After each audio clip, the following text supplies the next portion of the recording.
What's going on YouTube? Welcome back to LTH, and in this video, I'm going to show you how to make your Mikrotik access points a dumb access point so your OPNsense machine or your router can do all the DNSing, network-wide blocking for ads, as well as IP assignments through DHCP. So follow me over to the computer and let me show you how to configure this using Winbox.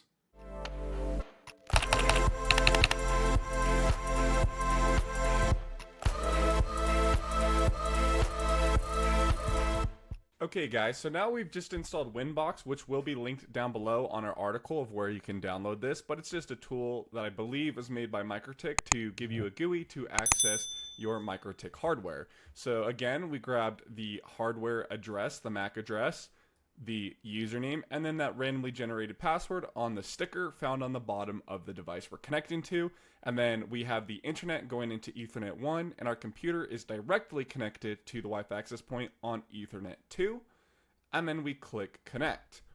And so once we're in here, we're going to change a couple settings that will allow us to have access to our same DHCP subnet that our OPNsense is issuing to the rest of our HomeLab and wired network. Currently, this access point, anything that connects to it via the Ethernet or Wi-Fi, will be on .88, where our home network is .50. So the first thing we're going to do is open the bridge tab, which can be found right here on the left.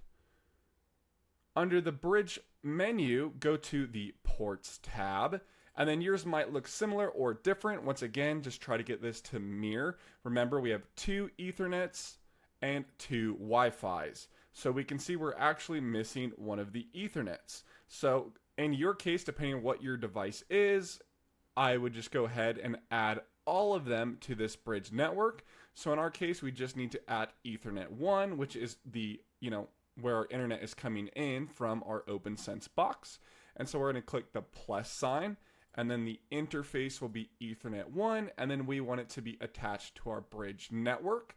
And we'll click apply, and then click OK. And now all of our networking interfaces, our physical and Wi-Fi, right, which means technically physical, but it's a Wi-Fi chip, are now all under our bridge. And so the next thing we're going to do is go to the interface list window. And so that's just right here. And under our interfaces tab, we will go to the interfaces list tab, or I should put under our interfaces window. Okay, and then so under here, sorry, just editing my notes. Set the LAN to the bridge and the WAN to Ethernet 1.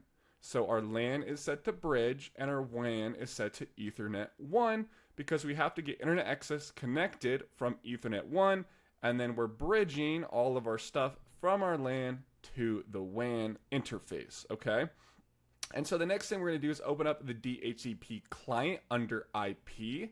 So we're going to go down here, and we're going to go to DHCP client, and then create or set a DHCP client to the interface bridge. So if you have one under here, you could edit it.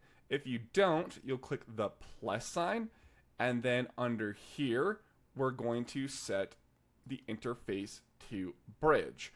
So our DHCP client is essentially a service that is now being hosted on this access point, and we'll click OK, and then it's going to our interface bridge, which then we know is connected to all of these physical ports interfaces, right? All under the same digital bridge.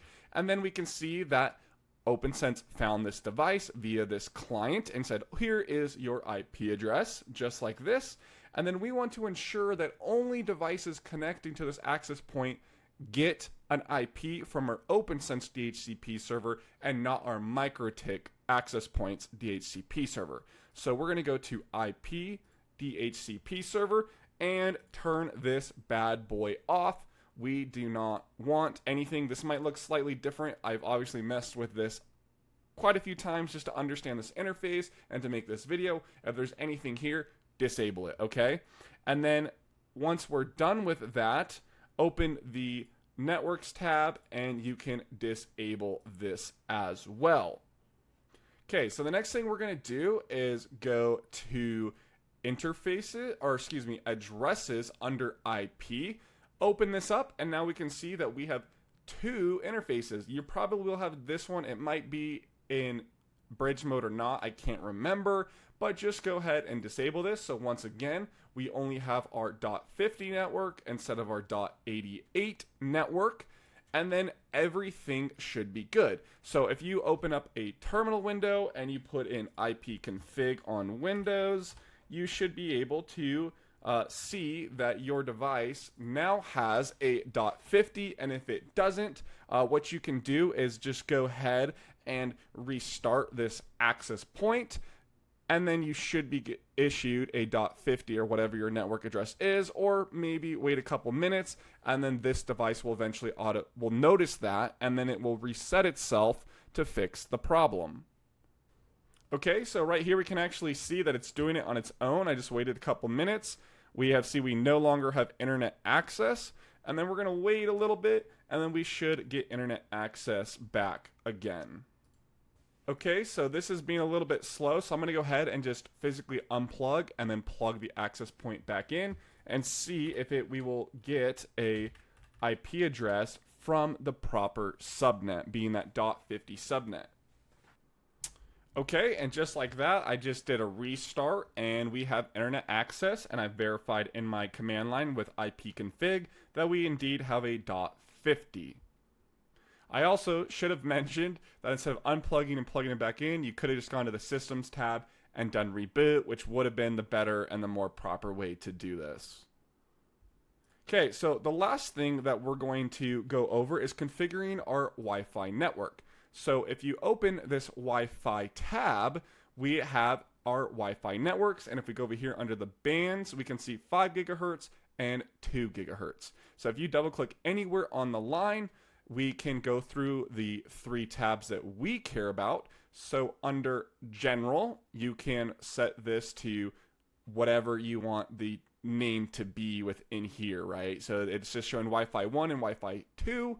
But under Configuration is where you will set the SSID. So you could set this to your old wireless access points SSID, so all of your devices can auto connect to this without you having to go in and manually set the username and password all over again, as long as this is the same and the password's the same.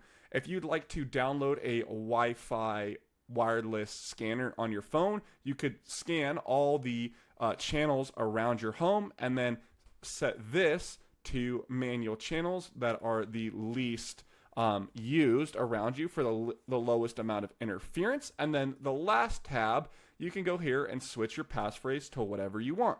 So that's it for this video. Thank you for watching. I hope I helped you simplify some of your Mikrotik settings and content, because I know there's not a lot of Mikrotik content on YouTube, but I'm going to try to change that. So if there's anything you'd like to see Mikrotik related, please comment down below, and I will try to make a video on that for you. Thank you for watching. My name is Abe, signing off with another video.